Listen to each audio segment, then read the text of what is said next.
नमस्कार, मैं साधना पांडे मार्गदर्शन पे आपका स्वागत करती हूँ।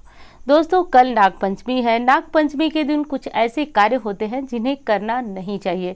यदि इस प्रकार के कार्य हमसे हो जाते हैं या फिर जानबूझकर यदि हम कर देते हैं तो इससे नाग देव के क्रोध का भागी बनना पड़ता है। उसके साथ साथ महादेव के कोप का भी भाजन बढ़ना पड़ता है। आगे वीडियो में आप जानेंगे कि ऐसा मैं क्यों कह रही हूँ। लेकिन कुछ जो कार्य होते हैं वह विशेष होते हैं और आज के अवसर पर यानी कि अवसर इसलिए कह रही हूँ दोस्तों, क्योंकि देखिए हमारे शास्त्र जो है हर चीज़ों का एक समय बताए हैं, एक दिन बनाए हैं जब हम उनकी पूजा कर सकें। कहने को तो आपके मन में भी आता होगा कि नाग देव जो हैं कोई ऐसे विशेष नहीं है जिनकी पूजा आराधना हम कर सकें, यानी कि सिर्फ वो शिव जी के गले में धारण है इसलिए हम उनकी पूजा आराधना करते हैं।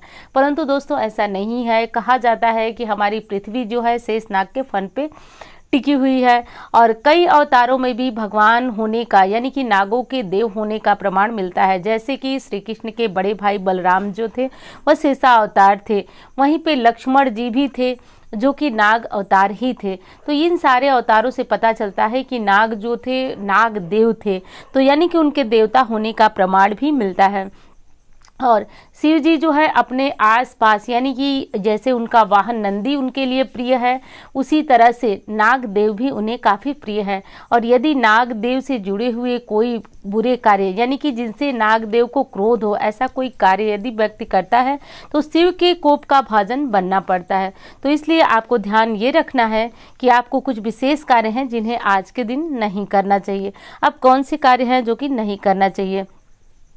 दोस्तों, आज के दिन भूमि को बिल्कुल भी नहीं खोदना चाहिए, चाहे वो भूमि बहुत कम खोद रहे हो या फिर खेत में हल चलाना इत्यादि कार्य होते हैं, तो ऐसा कार्य बिल्कुल नहीं करना चाहिए। क्योंकि भूमि खोदने से उसमें ये डर होता है कि इसमें से सर्प निकल सकते हैं, किसी को नुकसान पहुंचा सकते हैं या फिर उन्हें आप नुकसान पहुंचा सकते हैं, इसलिए ये कार्य करना ही अनुचित माना जाता है। तो बस इसीलिए आपको भूमि को खोदना आज के दिन मना किया गया है। अगली चीज़ है दोस्तों कि जब आप नागदेव की पूजन करें, घर में करें या मंदिर में करें, जब भी करें तो वहाँ महादेव का उपस्थित होना बहुत ज़रूरी है। क्योंकि शास्त्र कहता है कि यदि आप अकेले नागों की पूजा करते हैं तो वे अनियंत्रित हो जाते हैं और नागों को नियंत्रित करने की क्षमता यदि किसी में है तो वो महादेव में है। नाग की पूजा जब आप करें तो उसमें हल्दी का इस्तेमाल जरूर करें, यानी कि हल्दी और कुमकुम अक्षत के द्वारा उनका पूजन करें। वैसे तो हल्दी महादेव को चढ़ती नहीं है, फिर भी नागों को आपको हल्दी से पूजन करना चाहिए। कारण बताती हूँ। कारण ये है दोस्तों कि नाग जो है विषधर होते हैं, उनके अंदर काफ़ी विष होता है। चूँकि आज हम उनकी पूजा करेंगे और हल्दी जो है शुभता को बढ़ाती है, तो नागों की शुभता के लिए हल्दी उनके ऊपर चढ़ाया जाता है और इससे माना जाता है कि वो मानव के कल्याण के लिए जो है प्रतिपल उपस्थित रहेंगे। और इसीलिए हल्दी चढ़ाने से धन की प्राप्ति भी होती है, क्योंकि नागों का जो है अधिपति, धन के अधिपति भी उनको माना जाता है। तो इसलिए हल्दी आज की पूजा में जरूर इस्तेमाल करें। दोस्तों, कहा जाता है कि हल्दी के चढ़ाने से आपके जीवन में आ रही समस्याएं जो है वह समाप्त होती हैं और शुभता की प्राप्ति होती है। जैसा कि हल्दी का प्रभाव आप सभी जानते हैं कि हल्दी जो है शुभता को बढ़ाने वाली मानी जाती है। इसीलिए जो भी धार्मिक कार्य होते हैं, जो वैवाहिक कार्यक्रम इत्यादि होते हैं, उसमें सर्वप्रथम हल्दी को ही स्थान दिया जाता है।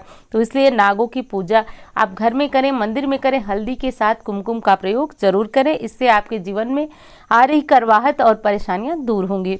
एक चीज़ और नहीं करना चाहिए दोस्तों, आज के दिन लोहे की कढ़ाई या तवा चूल्हे पे जो है व्यंजन बनाने के लिए नहीं इस्तेमाल किया जाता है। कारण बता दूं कि कई कथाओं में ये पता चलता है कि नाग के अंदर बहुत ज़्यादा विष था, इसलिए उनके विष उनकी गर्मी को शांत करने के लिए दुग्धा अभिषेक किया जाता है। और जब आप लोहे की कढ़ाई या तवे को चूल्हे पे तपा करके भोजन तैयार करते हैं तो आज के दिन चूंकि हम उनकी पूजा करते हैं तो कोई ऐसा कार्य नहीं करेंगे जिससे उन्हें कष्ट हो। और जब हम ये लोहे की कढ़ाई और तवा चूल्हे पे रख के तपाते हैं तो ऐसे इससे नागों को ताप होता है, यानी कि उनको जलन होती है। तो बस इसलिए आज ये कार्य नहीं करेंगे, क्योंकि आज हम इनका पूजन कर रहे हैं।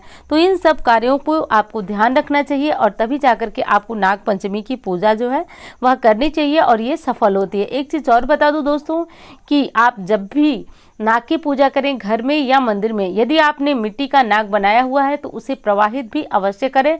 बहुत समय तक इनको घर में रखना उचित नहीं माना जाता है। तो आपके यहाँ यदि मिट्टी के नाग बनाकर पूजन किया जाता है तो उस प्रकार करें, लेकिन उनका जो है कि जल प्रवाह शीघ्र अतिशीघ्र यानी पूजन के बाद कर दें। तो ये बड़ी छोटी सी जानकारी थी, लेकिन बहुत महत्वपूर्ण जानकारी थी। उम्मीद करती हूँ आपको बहुत पसंद आएगी। मिलती हूँ इसी तरह की वीडियो के साथ। धन्यवाद।